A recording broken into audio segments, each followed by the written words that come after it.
আইনের শাসন ও গণতন্ত্র প্রতিষ্ঠায় আইনজীবীদের ঐক্য জরুরি মনে করেন মুক্তিযুদ্ধ বিষয়ক মন্ত্রণালয়ের প্রতিমন্ত্রী ইশরাক হোসেন। ঢাকা আইনজীবী সমিতির নির্বাচন 2026 থেকে 2027 উপলক্ষে বাংলাদেশ জাতীয়তাবাদী আইনজীবী ঐক্য প্যানেলের সাথে সৌজন্য সাক্ষাৎ অনুষ্ঠানে একথা বলেন তিনি।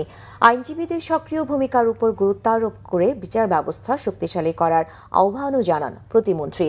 একটি ন্যায়ভিত্তিক ও আইনের শাসন প্রতিষ্ঠিত রাষ্ট্র গড়ে তোলাই এখন সবার লক্ষ্য হওয়া উচিত বলেও মন্তব্য করেন ইশরাক হোসেন।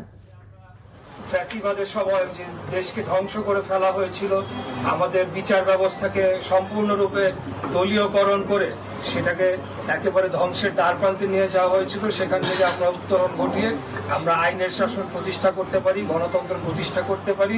বিগত 17 বছর, দেড় যুগ যাবৎ যে ভয়াবহ ফ্যাসিবাদ কায়েম হয়েছিল, সেখান থেকে উত্তরণ ঘটিয়ে আগামী দিনে বাংলাদেশকে একটা আইনের শাসনের দেশে আমরা রূপান্তর করতে পারি।